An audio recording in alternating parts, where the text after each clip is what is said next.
দিন আমি খুব অসুস্থ হয়ে পড়ি। তারপর আমার ছোট চাচা এসে বলল, রূপালিমা, তোর আজ এই ঘরে একা থাকার দরকার নেই, তুই আমার ঘরে আয়, তোর চাচির সঙ্গে থাকবি।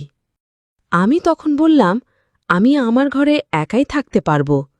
চাচা বলল, তোর শরীর খুব অসুস্থ, কিছু হলে তোর চাচি তোর সেবা যত্ন করতে পারবে, আর সেই জন্যই বলছি। পরবর্তীতে আমি চাচার কথায় ছোট চাচার ঘরে গেলাম। তারপর দেখলাম চাচি তো ঘরে নেই। তাহলে চাচা আমাকে মিথ্যে বলল কেন? বন্ধুরা, মূল গল্পটি শুরু করার আগে আপনাদের একটা কথা বলতে চাই। যারা এখনও আমার চ্যানেলটি সাবস্ক্রাইব করেননি, তারা দ্রুত আমার চ্যানেলটি সাবস্ক্রাইব করে পাশে থাকুন। তো চলো বন্ধুরা, এবার তোমাদের চাচার সেই গল্পটিই শোনাই। আমার নাম রূপালী। আমাদের সংসারটা খুব ভালোভাবে চলছিল। আমার বাবা একটি পোস্ট অফিসে চাকরি করতেন। আমার পরিবারে শুধু আমি একাই ছিলাম। আমার কোনো ভাই বোন নেই। আমার মা বাবা ছিলেন আর আমি। আমাদের পরিবারে সদস্য সংখ্যা ছিল ৩ জন। আমি দেখতে অনেক সুন্দরী ছিলাম। আমার স্বভাব ও চরিত্র অনেক ভালো ছিল। সেটা আমি বলতাম না, আমার স্কুলের সকল বন্ধুবান্ধবী বলতো, তোর মন মানসিকতা অনেক ভালো। কিছুদিন পর আমার মা বাবা আমার নানুর বাড়িতে বেড়াতে গিয়েছিলেন। আসলে আমার নানু আছেন, কিন্তু আমার নানা নেই। আমার নানা ভাই অনেক আগেই মারা গিয়েছিল। আমার এক মামা ছিলেন, তিনি দেশের বাইরে ছিলেন। আমার বাবা মা দুইজনে মামার বাড়িতে বেড়াতে গিয়েছিলেন। কিন্তু সেদিন আমি বাড়িতেই ছিলাম। আমি আমার বাবা মার সঙ্গে যাইনি, কারণ আমার স্কুল খোলা ছিল, আর তাই আমি বাড়িতেই থেকে গেলাম। কিন্তু কষ্টের বিষয় হল, আমার বাবা মা যখন বাড়িতে ফিরে আসছিলেন, তখন একটি রোড অ্যাক্সিডেন্টে বাবা মা দুজনই মারা যান। তারপর আমি এই পৃথিবীতে একা হয়ে পড়ি। আমার বাবা মা মারা যাওয়ার পর আমি যখন অনেক ভেঙে পড়েছিলাম, তখন আমার 2 চাচা ছিলেন। বড় চাচার নাম আবুল মিয়া আর ছোট চাচার নাম কুতুবুদ্দিন।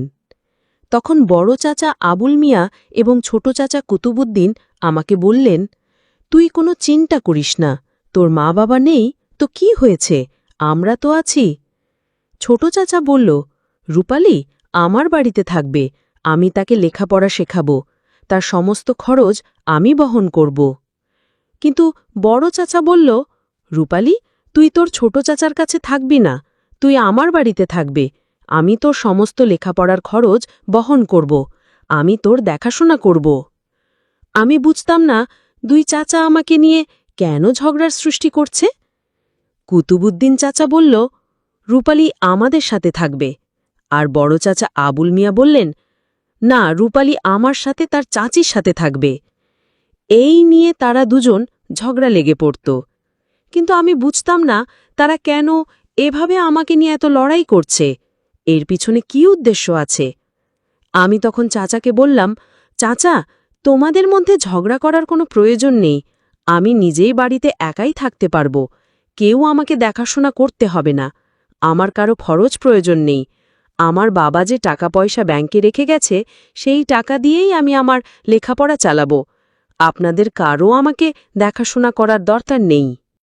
কিন্তু তারপরেও ছোট চাচা কুতুবুদ্দিন বলল, কেন, আমরা কি মরে গেছি? তুই তোর বড় চাচার কথা শুনবি না, তুই আমার বাড়িতেই থাকবি, তুই বাড়ি ছেড়ে কোথাও যাবি না, আমি তোর খেয়াল রাখব। তুই তো আমার মেয়ের মতোই, ভাতিজি তো মেয়ের মতোই হয়, আমার ছেলে মেয়ে আর তোর মধ্যে তো কোনো পার্থক্য নেই। আমি কুতুবুদ্দিন চাচাকে বললাম, চাচা দেখুন, আমি বড় চাচাকে কষ্ট দিতে পারবো না। আমি যদি আপনার বাড়িতে থাকি তাহলে আমার বড় চাচা অনেক কষ্ট পাবে, কারণ সে ভাববে হয়তো আমি তাকে নিজে চাচা মনে করি না। তাই আমার মনে হয় আমার কারো সাথে থাকার দরকার নেই। তারপর কিছুদিন যাওয়ার পর আমি যখন নিজের ঘরে একা থাকতাম, একদিন রাতে আমি খাওয়া দাওয়া সেরে যখন নিজের ঘরে ঘুমাচ্ছিলাম, হঠাৎ দরজায় নক করল। আমি ঘরের ভিতর থেকে একটু ভয় পেয়ে গেলাম। আমি মনে মনে ভাবলাম, এত রাতে কেউ হতে পারে, এর আগে তো কেউ দরজায় আসেনি। আমি ভয়ে দরজা খুলছিলাম না। যখন আমি কোনো শব্দ করছিলাম না, তখন আরও বেশি দরজায় নক করতে লাগল। আমি বিছানা থেকে উঠে দরজার কাছে গেলাম। তারপর আস্তে করে রুমের দরজাটা খুলে দেখলাম আমার বড় চাচা বারান্দায় দাঁড়িয়ে আছেন। আমি চাচাকে দেখে চমকে উঠলাম। বললাম, চাচা, তুমি এত রাতে কেন? চাচা তখন বলল, মা, তোর সাথে আমার কিছু জরুরি কথা আছে। আমি বললাম, চাচা, কি কথা? সেটা তো দিনেও বলতে পারতে। চাচা তখন বলল, তোর ছোট চাচার জন্য দিনে কিছু বলার সুযোগ পাইনি। যেই কথাটি বলতে চাই সেটা যদি তোর ছোট চাচা জানে তাহলে তোর বিপদ হবে। তাই তো আমি তোকে এখন বলতে এলাম। আমি তখন চাচাকে বললাম, চাচা বলুন, কি কথা? আমি আসলেই চাচা কি বলতে চাই তা বুঝতে পারছি না। তখন চাচা আমার ঘরে এসে একটা চেয়ারে বসলেন। বললেন, তোর ছোট চাচার কথা কক্ষণই তুই রাখবি না। সে যদি তোকে বলেও তোর লেখাপড়ার সমস্ত খরচ দেবে, তুই সেটা কখনোই নিবি না, কারণ তার পিছনে অবশ্যই কোনো রহস্য লুকিয়ে আছে। তুই তো জানিস তোর ছোট চাচা একজন কৃপণ মানুষ। সে নিজে একটা টাকা খরচ করতে অনেক দ্বিধাবোধ করে। আমি তখন আমার বড় চাচাকে বললাম, চাচা, আপনার কথা আমি বুঝেছি। আপনি এটাই বলতে চেয়েছেন যে ছোট চাচা আমাকে লেখাপড়া করানোর পেছনে কোনো উদ্দেশ্য আছে। তাহলে আমি আপনাকে একটি প্রশ্ন করি। বড় চাচা বলল, ঠিক আছে, বলো মা। আমি বড় চাচাকে বললাম, ছোট চাচার আমার সমস্ত খরচ বহন করার পেছনে উদ্দেশ্য আছে। তাহলে আপনি আমাকে কেন সাহায্য করতে চাইছেন? আপনি আমার লেখাপড়ার খরচ কেন বহন করতে চাইছেন? তাহলে চাচা, আপনার রহস্য কি? তখন চাচা আমার দিকে তাকিয়ে নীরব হয়ে রইলেন। কিছুক্ষণ পর উত্তর দিলেন, তুই আমার বড় ভাইয়ের মেয়ে। তুই তো আমার মেয়ের মতোই। আমি তোর খেয়াল না রাখলে কে রাখবে? আমার মেয়েকে যদি আমি লেখাপড়ার সমস্ত খরচ, দেখাশোনা, খাওয়া দাওয়া সব কিছুই বহন করতে পারি, তাহলে তুই তো একলা মানুষ, তোর দায়িত্ব কেন আমি নিতে পারব না?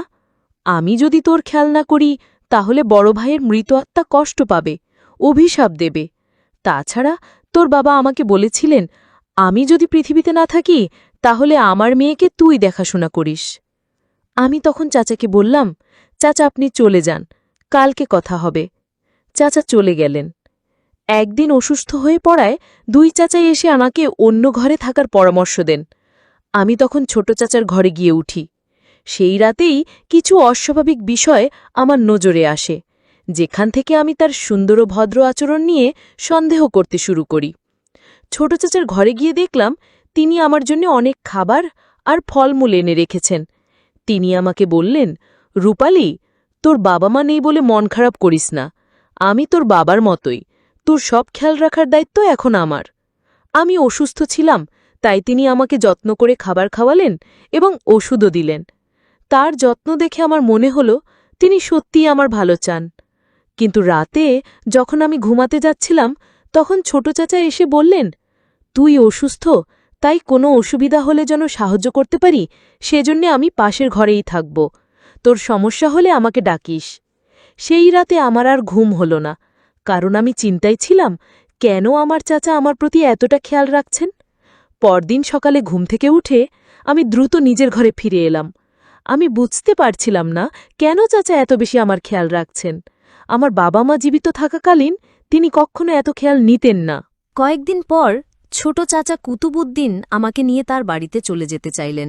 তিনি বললেন, রূপালি, একা একা তোর নিজের বাড়িতে থাকা ঠিক না, আমাদের সঙ্গে চল, আমরা তোকে দেখাশোনা করব। আমি যেতে রাজি হলাম না, কারণ আমি নিজের বাড়িতেই স্বাচ্ছন্দ্য বোধ করছিলাম, কিন্তু তিনি বললেন, চল মা। বড় চাচা আবুল মিয়াও তখন এসে বললেন, রূপালি, ছোট চাচার কথা শোন, একা থাকাটা নিরাপদ নয়। আমি দুজনকেই অনুরোধ করলাম, তোমরা আমাকে কেন বুঝতে চাইছ না? আমি একা থাকতে চাই। কিন্তু তারা কেউই আমার কথা শুনলেন না। শেষ পর্যন্ত আমি ছোট চাচার বাড়িতে যেতে বাধ্য হলাম। ছোট চাচার বাড়িতে গিয়ে আমার জীবন আরও কঠিন হয়ে পড়ল। সেখানে আমাকে বাড়ির সমস্ত কাজকর্ম করতে হতো, রান্না করতে হতো, ঘর পরিষ্কার করতে হতো, এমনকি তার ছেলেমেয়েদেরও দেখাশোনা করতে হতো। লেখাপড়ার জন্য সময় পেতাম না। আমি বুঝতে পারছিলাম আমি তাদের জন্য একজন কাজের মানুষে পরিণত হয়েছি।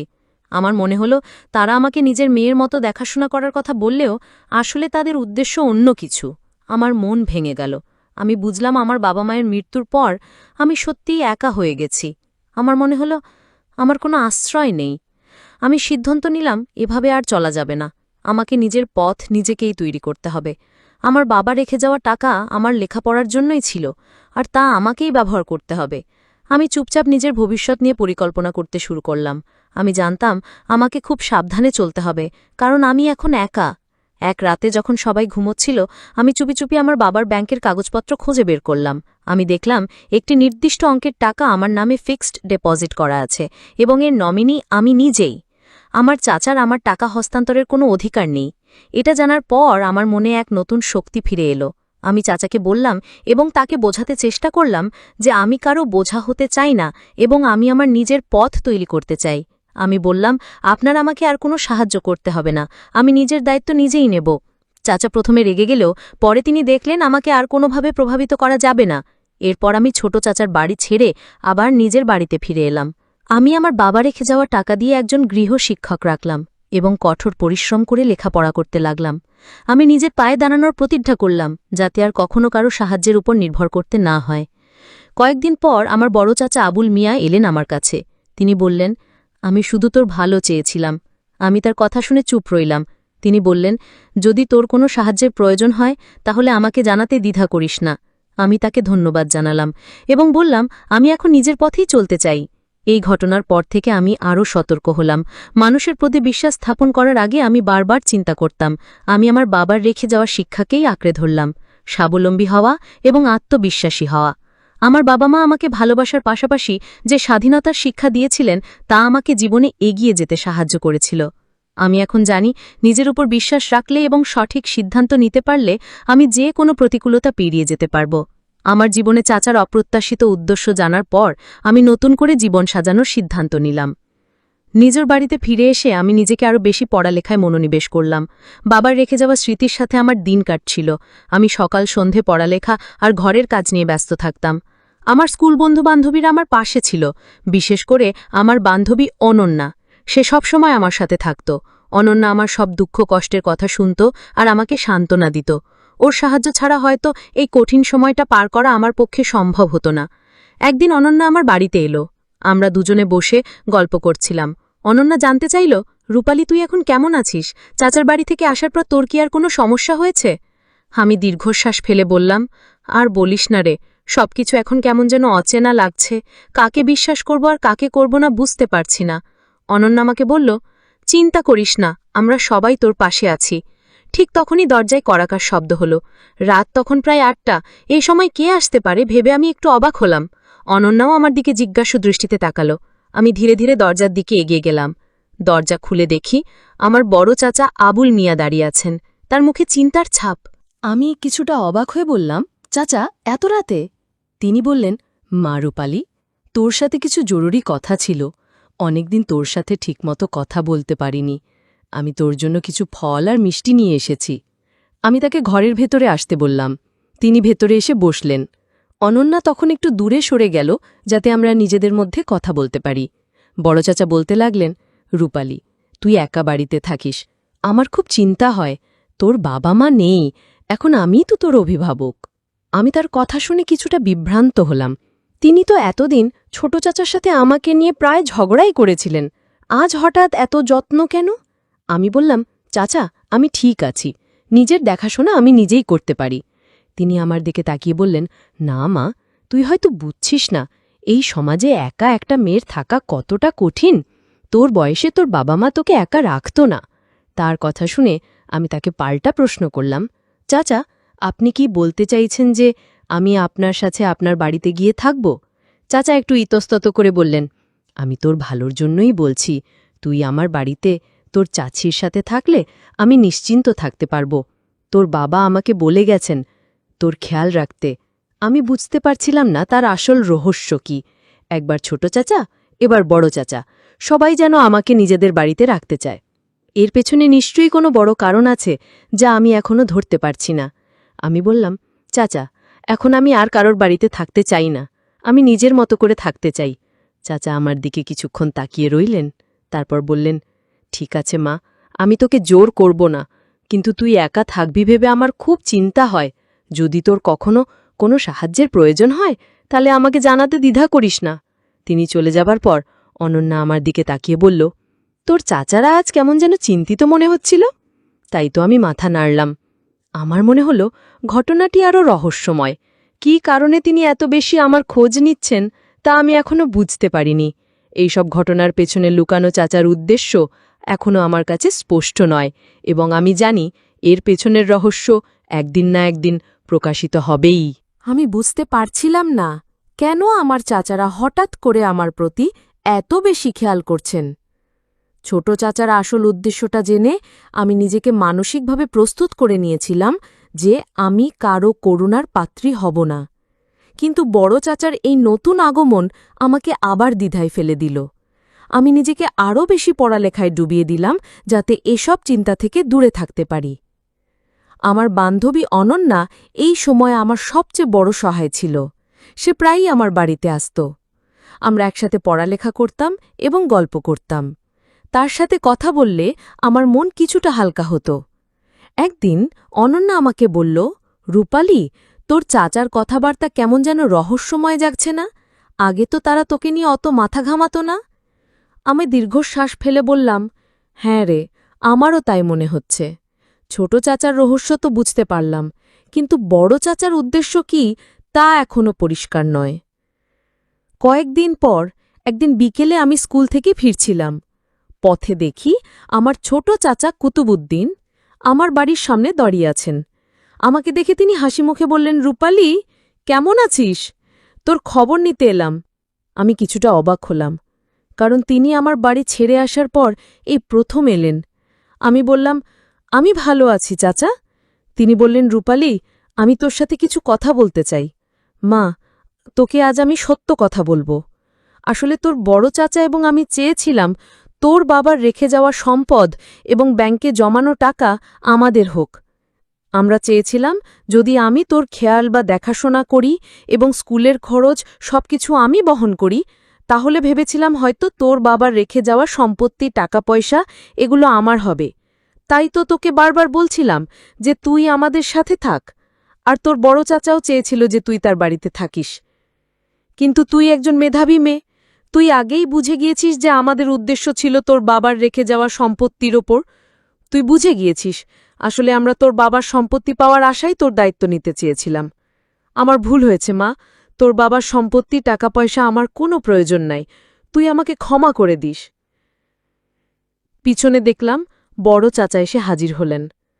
বড় চাচা বললেন, তোর ছোট চাচা যা বলেছে সব ঠিক, তুই আমাদের ক্ষমা করে দে।